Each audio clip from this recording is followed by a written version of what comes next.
welcome back to the channel. My name is Cornelius. In the last video, we talked about variables, which is how we store data in memory. But a variable is only half the story. We also need to talk about the kind of data that we store inside these variables. And this is where data types come in Python. So today I'll explain Python's basic data types in a way that you'll understand, and we'll see some examples also. So in the last video, I gave an assignment or an exercise, whichever way you choose to call it. So I don't know if you guys do it in the comment section. Please, if you have any question, make sure to ask, and don't forget to subscribe to the channel. It helps me a lot. So I'll work on the exercise before we go on to data types. So it says create a basic calculator with 6 variables. 2 should hold the numbers, so we'll create 2 variables holding the numbers. So let's just say 4, and another one, let's say num2 should be equal to 6. Then the remaining should hold the operations we want to perform. So addition operation, add will be equal to num1 plus num2, and multiplication, mul, should be equal to num1 multiplied by num2, and subtraction, so we just sub, should be equal to num1 minus num2, and then last one is division, so we do div, should be equal to n1 divided by num2. So we can now go ahead and print out everything. So do print add, print multiplication, print subtraction, and last but not the least, print division. So when we save now and run the program, you get 10 for the addition, you get 24 for the multiplication, and you get -2 for the subtraction, and you get 0.666666 for the division. So that's it for the assignment. Let me know if you got it for the beginners, but for those who are already used to programming, this should be very easy to solve. So let's go to today's business. And data types matter because they tell the computer the kind of value we put inside the variable. All right, so every variable holds a kind of data, and why this matters is because the kind of data a variable holds determines the kind of operation that we can perform on this data. So the first data type we are going to be looking at is numbers. So there are two main there are two main numeric data types in Python, and the first one is called integers, and the second one floats. So integers are numbers that have no decimal point. They are whole numbers like 5, -2, 1000, and so on. So we can say age should be equal to 100. This is an integer. We can also say x should be equal to -5, and so on. Then for floats, we can have something like pi. Pi is equal to 3.142, and you can say price is equal to 9.99. So integers have no decimal points. They're whole numbers, while floats have decimal points. So we can now go ahead and print them out. Print age, print age, print pi. So we get 100, we get 3.142. But how do we know exactly what is the data type? Well, we can ask the computer to know what kind of data is stored in the variable, and the way to do that, we use the type method in Python. Don't worry if you don't understand what a method is. We'll still get to that point later in the future. So we do print type, type of age, and you can also do print type of pi.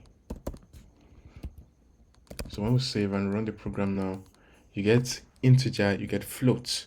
Don't worry about classes, don't worry, we are going to talk about all of this in the future videos, but for now we are just getting started, so just focus on the second information. So we have integer and we have floats. Now whenever we divide any two integers in Python, the result is usually floats. All right, something like this. So if I do let's say print 5 divided by 3, and we save, we get 1.66666, stuff like that. So the next data type we're going to talk about is strings. So strings is any sequence of elements enclosed inside quotes. So it could be alphabets, symbols, numbers, but anything inside quotation marks is a string. So we use this for names. So we can do something like this, say username. Username is John. And you can say that A is equal to 22. Why not? Well, let's just say 2. So anything inside quotes is a string. So when we print username, let's just print the type. So print type of username, you get string. All right. So, but there is something I want you to know. So if I go ahead now and I do something like this, I say b should be equal to 1. All right, and we print, let's say c should be equal to a plus b. What do you expect to see? Let's print c and see what we get. So when we print c, we get 21, but it should be 2 plus 1. Why is this? Because like I said earlier, the type of data we place inside the variable determines the kind of operation we can perform. And addition operation can only be performed on numeric types like integers and floats. But when it comes to strings, what the interpreter is doing, it simply places them beside each other. So when we did a plus b, it takes the value of a and places it beside b. So you get 21. It's not actually adding them, it's placing them. We call it string concatenation. All right, so that's why we get 21. It's not actually adding them. All right, now when you want to make it actual integers, we can do what we call typecasting. You cannot typecast it. So to typecast it, we do integer. We are saying take the value of a, convert it into an integer, which is a numeric type, and the value of b also. All right, so say b, convert the value of b also into an integer, and now assign the sum of those two integers to c. And now when we run the program, we get 3, which is actually what we wanted. So the next data type we're going to be talking about is Boolean. So Booleans are kind of the simplest data type. They simply deal with conditions of true or false. So if something is true, it is true. If something is false, it's false. So is Python fun? Let's go to Boolean. Let me write the comment. So I'll say is Python fun? And the answer is true. Python is fun.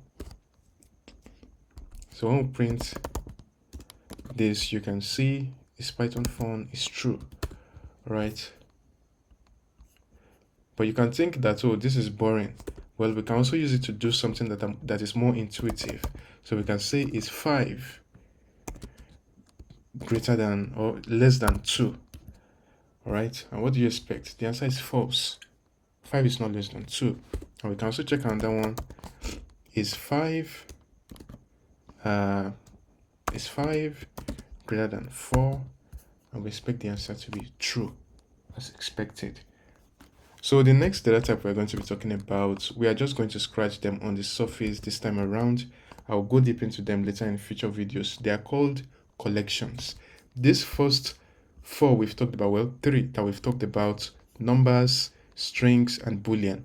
These are called primitive data types, right? Primitive data types. And they have some properties that I will explain in future videos, but I can't explain them now because this video is geared towards beginners. So things like immutability, which means whenever a change will take place, it won't take place to the real data, it will take place to a copy of it.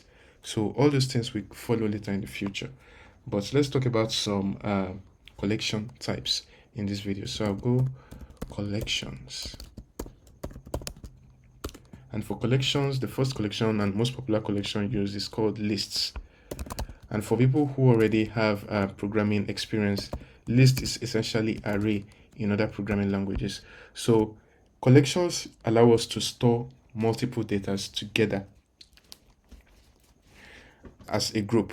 So we can have things like, okay, let me just say scores, right? Scores should be equal to 71, 72, 73, 74, 75, 76, 77, 78, 79, and 80. Okay, that's a lot, but that's okay. Now when we print it, you get the whole collection of values together. So now we'll do scores, you get it together. And if you want to go to a particular place inside to get a particular value, you use what we call index. So let's say we want to print okay, let me write this first. Scores. All right, so let's say we want to print the value 75. Now in an array or a list, the index starts from 0. Right, the computer starts counting memory location from 0. So memory index from 0. So 71 is at index 0, 72 index 1, 73 index 2, 74 index 3, and 75 is index 4. So to get 75, we say go inside the scores list and print out the element at index 4. And when we do that, we get 75. So the next collection we're going to be talking about is tuple. So tuple is essentially a list that is immutable. So let's have something like, we can say constants. All right, constants should be equal to, we can have a pi, we say 3.142. Then you can add any other constants, but I'll just leave it at that. And the next collection we're going to talk about is also called a dictionary. So dictionary is a collection that stores data in form of key value pair. All right, so we can have something like person. So person will be equal to, the name will be equal to, the name is the key, and the actual value will be the value. So we can say Cornelius, or let's say John. Let me not use myself. Right, so you separate them. The key is on the left side, the value is on the right side. Now let's add another key value pair. We can say age is equal to 100, right? So age is 150. Why not? So when we come here and we'll print person, you get name is John and age is 150. So we store the value in form of key, we store the data in form of key value pairs. All right, so there is also a special type called none. In other programming languages, that's essentially what they call null. All right, but in Python it's called none. In other languages we can call it null. They are not exactly the same, but that's the closest thing to null that Python has. So you can have a variable called my null, why not? My none. And you just assign it to none. And when you print it, print my none, you get none, which means it holds nothing. All right, it holds nothing. So that's all for this video. In this video, we've touched on all the primitive data types numbers, which include integers and floats. And we've also touched on strings, we've touched on Booleans, we've touched on collections. And like I said, we're going to dive deeper into collections later in future videos. I'll talk about lists separately. I'll talk about tuples. I'll talk about maps, dictionary. We call it map in other languages also. Map is the data structure. So we will touch on dictionaries and even sets. All right. So we also touch on sets. But that's for future videos. Thanks for watching. And if you find this helpful, please hit the like button, subscribe, and let's keep growing this channel. Thanks so much for watching. And I'll see you in the next video.